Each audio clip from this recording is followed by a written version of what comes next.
Bem-vindo a mais um módulo do nosso curso de psicanálise. Hoje nós vamos falar sobre interpretação de sonhos. É uma disciplina muito aguardada no curso, seja no presencial ou no EAD, e sempre cercada de alguns mistérios.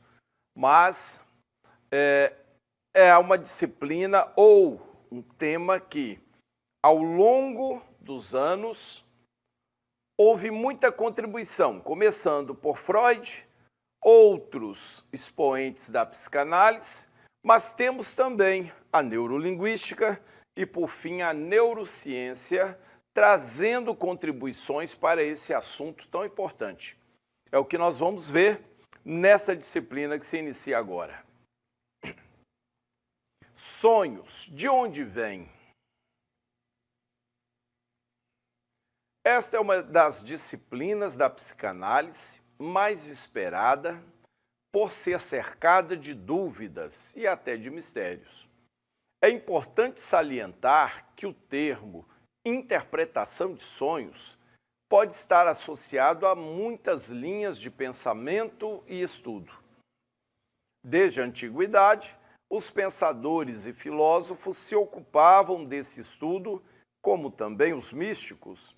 Muitas explicações foram dadas para o processo dos sonhos, inclusive a religiosa e posteriormente dos estudantes da mente humana, Freud, Jung e Lacan.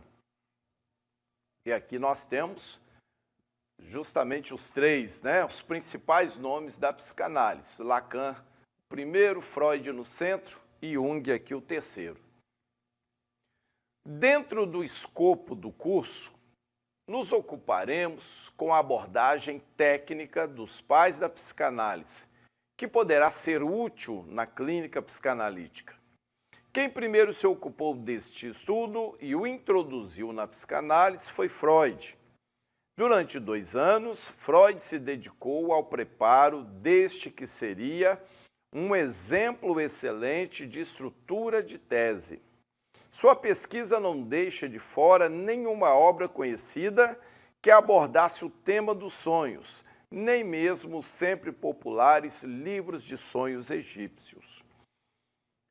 Então, Freud foi o primeiro, dentro da área científica, a se ocupar profundamente deste assunto. Desde o Egito, Grécia Antiga, as civilizações lá do mundo antigo, todas elas se ocupavam deste tema, todas elas tentaram explicar por que o homem sonha, ou de onde vêm os sonhos. E as mais bizarras explicações foram dadas. Lá no Egito, aliás, chegou-se a se fazer um manual, onde, de acordo com um objeto, um animal, algo que você sonhava, já tinha um significado pré-definido. Era só consultar o manual, mas, na realidade, não funcionava, não dava certo.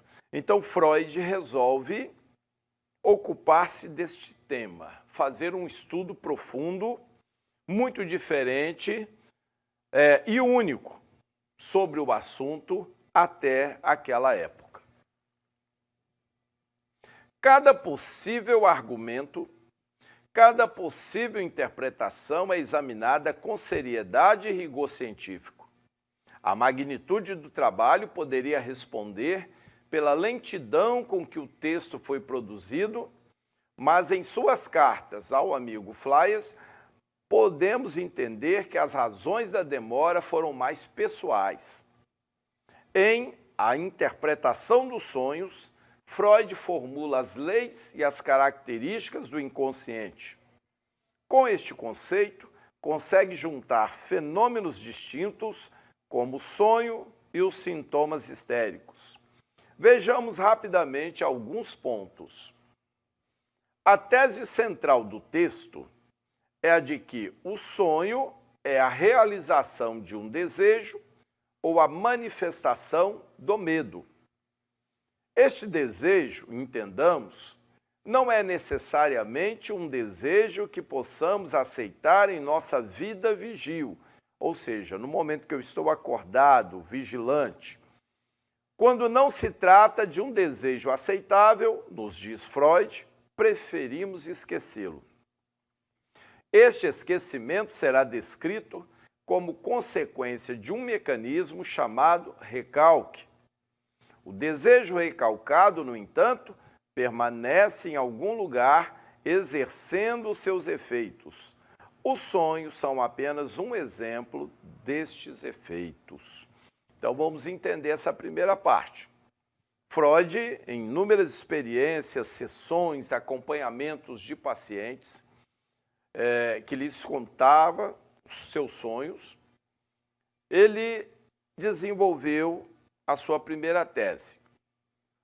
Ele entendeu que muitos daqueles sonhos tinham alguma parte, trazia um fragmento mostrando um desejo que o indivíduo havia tido, mas que não foi realizado. Nós falamos sobre as pulsões, aqueles desejos que procedem do inconsciente de nossa natureza animal. Muitas vezes nos surpreendem. Surge um desejo sem que você estivesse pensando em algo. Quando eu começo a pensar em alguma coisa, por exemplo, agora, em determinado prato que eu gosto de comer, é possível que surja em mim o desejo de comer aquele prato, aquela comida. Mas aí eu estou gerando o desejo através do pensamento.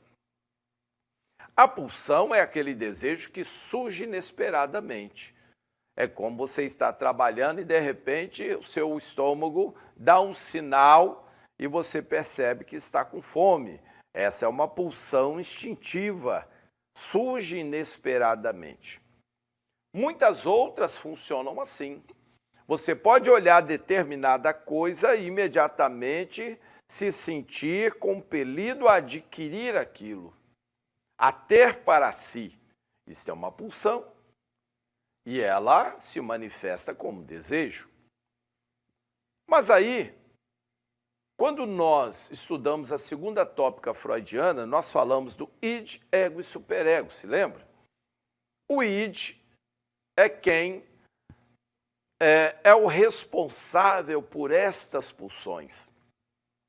Ele está conectado à nossa natureza animal instintiva e ele faz com que surjam estas pulsões relativas a muitas coisas diferentes que nos leva em direção a isso, ao objeto de desejo, para satisfazer. Adquirir aquilo é satisfazer o desejo e é se dar prazer. Porém, nos deparamos com a realidade. E qual a instância psíquica conectada à realidade? O ego. O ego é racional. O ego não é instintivo. O ego se manifesta alicerçado num banco de dados que eu tenho, informações da minha realidade, da realidade do outro. Então, quando a pulsão vem e com ela o desejo de adquirir alguma coisa, de ter alguma coisa, usar alguma coisa, comer alguma coisa, imediatamente o ego, que é quem está conectado à realidade, avalia a situação e me coloca diante da realidade do momento. Eu tenho vontade de comprar esse carro, apaixonei, olhei o carro, é este o carro que eu quero. Pulsão se manifesta em desejo. Amor à primeira vista pelo carro. Mas então, o ego entra em ação. Qual é o preço do carro? E ao tomar conhecimento do valor do carro, novamente o ego começa a fazer contas. Cabe no orçamento? É o momento de eu trocar de carro agora? Vou conseguir pagar este carro? Este é o ego. E enquanto o ego está balanceando desejo que está vindo do id, realidade, que é o que se manifesta no ego, vem o superego e diz, negativo, não dá. Esquece isso aí. E vamos embora no seu carrinho velho mesmo. Não é a hora. E você cede. O que acontece com esse desejo que surgiu, com esta pulsão? Como não vai ser realizada, ela ficaria gerando tensão em você. Então, o que o teu cérebro faz? Lança no inconsciente e recalca. É como se você tivesse dentro da sua casa alguém que está criando problema, alguém que bebeu demais, está procurando confusão, criando um problema e você, mais um outro, o pegasse à força, levasse para um quarto, olha, fique aí até você melhorar, até esfriar a cabeça. O empurra para dentro do quarto e fecha a porta. É isso que o teu cérebro faz com desejos não satisfeitos ou desejos prorrogados. Você não tem como satisfazê-los. Então o cérebro os tira do pré-consciente e os lança no inconsciente e fecha a porta, ou seja, os recalca, os prende atrás da barreira. Mas o fato de jogarmos o indivíduo lá no quarto não quer dizer que ele vá, de fato, deitar e esfriar a cabeça. Ele pode continuar esmurrando a porta, querendo voltar para a sala. É isso que o desejo recalcado faz. Ele vai para o inconsciente, mas continua tentando voltar para o pré-consciente, exercendo tensão. Agora, vindo do inconsciente. Há uma forma que ele consegue se manifestar e, de certa forma, se satisfazer, porque é como se o desejo estivesse sendo realizado. E é exatamente quando você dorme, o consciente adormece, o recalque enfraquece, e ele consegue voltar. Mas para ele voltar, ele precisa de um mecanismo de camuflagem que nós vamos falar mais à frente, a condensação e o deslocamento, para ele conseguir passar e se manifestar no pré-consciente. É quando você está sonhando. Então esta é a primeira parte, uma ponta do iceberg que Freud descobriu acerca dos sonhos. Desejos não realizados, que não passaram pelo seu critério, pela sua censura, talvez tenha surgido algum desejo, e a pulsão vem do inconsciente, da natureza pecaminosa, surge de repente e você não aceita. Você tem valores, você tem princípios, tudo aquilo que você recebeu dos seus pais de família e estabeleceu aquilo que é verdade para você, o que é aceitável e o que não é aceitável. Então pode surgir algum desejo, não somente para adquirir alguma coisa, mas também para fazer alguma coisa, que você racionalmente reprova. Quando você reprova, você recalca, lança no inconsciente. E esse desejo quer se manifestar. O sonho é uma das formas dele conseguir voltar para o pré-consciente. O recalque enfraquece. E aí, ele vem camuflado, distorcido, através do deslocamento e da condensação, e, ao se manifestar durante o período do sonho, é como se ele estivesse sendo realizado.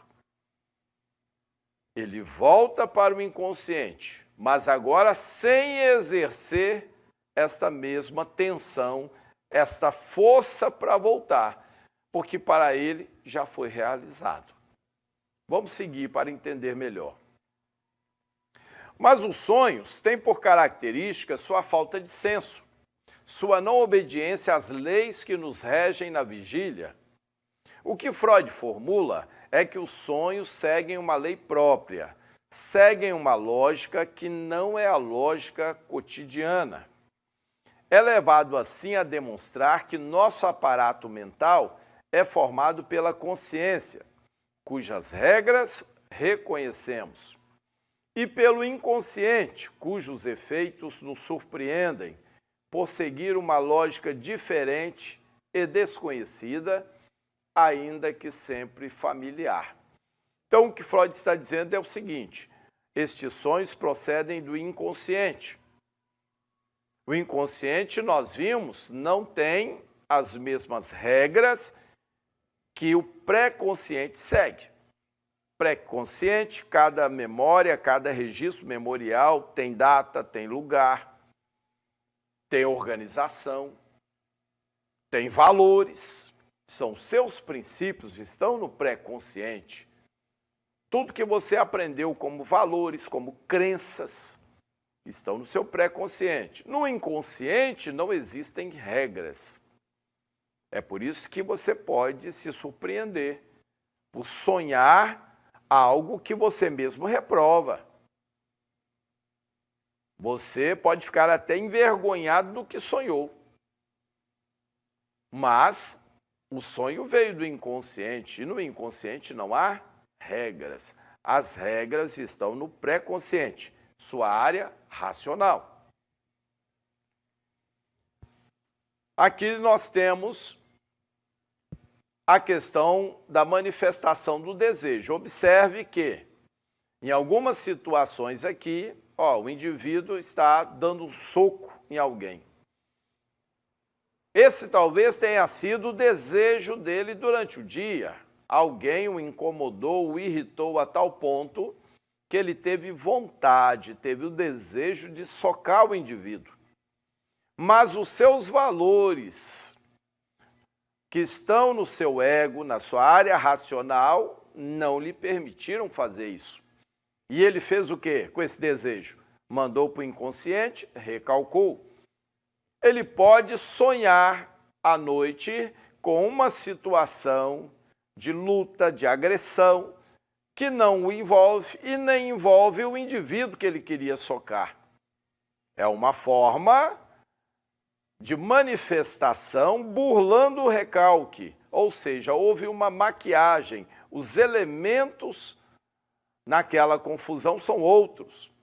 Mas o fato do indivíduo ter socado o outro é como se fosse a realização do desejo, ainda que no sonho. Então, esse desejo volta para o inconsciente e já não exerce a mesma tensão de lá para cá. Aqui o indivíduo que, usando o martelo, acertou o dedo. Imediatamente veio um palavrão à sua mente. Mas ele não falou, ele reteve aquele palavrão que ele queria ter falado pela dor que ele sentiu. Esse desejo foi recalcado, foi para o inconsciente, pode se manifestar no sonho. A mulher aqui, da mesma forma, alguém que a assediou e o que ela gostaria de ter feito era ter dado um tapa, um soco, ter revidado. Mas talvez a situação não era propícia, o lugar não era adequado, ou talvez até o indivíduo era o seu chefe e ela pensou duas vezes e não fez. Pode haver uma manifestação no seu sonho, o desejo se materializando no sonho, não da mesma forma que ela pensou. Sempre haverá uma maquiagem, mas a ação é a mesma. E na outra imagem aqui a mesma coisa, alguém que queria esbravejar, colocar sua ira para fora, falar tudo na cara do outro, mas não falou.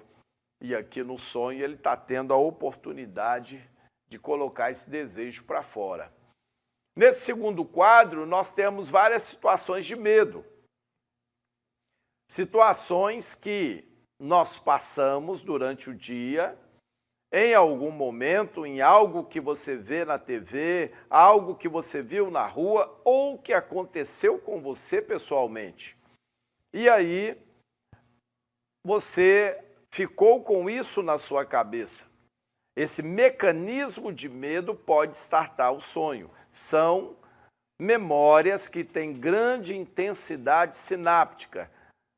E, mesmo indo para o inconsciente, à noite elas podem se manifestar. São aqueles sonhos que se manifestam como pesadelos, podem até te acordar de noite. É a manifestação de um medo que você passou durante o seu dia. Então, veja bem, nós temos estas situações do ponto de vista psicanalítico que Freud deu esses primeiros passos. Ele viu que medos que nós passamos e que pensamos nisso durante parte do dia, depois não mais, mas para onde foram essas memórias, esses registros? Foram para o inconsciente, foram recalcados. Mas se eu tive medo, esta é uma memória com grande amplitude. Ela quer se manifestar e a forma que ela tem seria no sonho. A outra vertente que ele descobriu está ligada a desejos.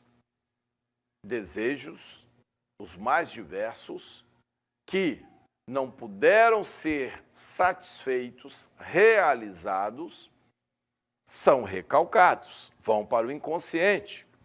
Como os desejos provêm de uma pulsão, e pulsão é força, é energia, mesmo no inconsciente, eles continuam exercendo esta força, tentando serem realizados.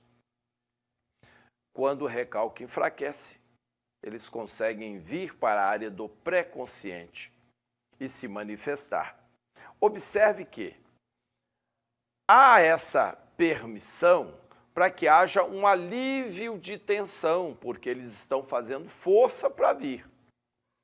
É como aquele indivíduo que foi colocado no quarto, a porta fechada, mas ele passou o dia esmurrando a porta tentando voltar.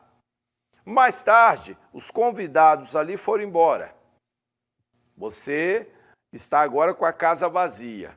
Para acabar com aquela situação dele forçando a porta, você vai lá, abre a porta e permite que ele volte. É isso que o cérebro faz. Só que é no momento em que ele já não consegue fazer mais nada. A festa acabou. Dentro de um ponto de vista psíquico, é o momento que você dormiu. Então, o consciente, que funciona somente quando você está acordado, e é responsável pelos seus movimentos, por suas ações, ele está dormindo. Então, a sua mente permite que esta pulsão venha, porque ela não tem como promover uma realização real, porque o consciente está dormindo. É ele quem traz os movimentos. Não vai haver uma ação real, mas vai haver uma ação ilusória através do sonho. E é essa que satisfaz a pulsão, porque há uma falsa realização no sonho, aqueles sonhos que parecem reais, e você pode até acordar suado, coração ali batendo acelerado, mas a realidade, aquilo é falso, é ilusório apenas para descarregar a atenção, porque através daquele sonho a energia foi gasta, houve uma falsa realização e aquela memória ou aquela pulsão volta para o inconsciente e não mais vai exercer esse desejo, essa tensão vinda do inconsciente para o pré-consciente.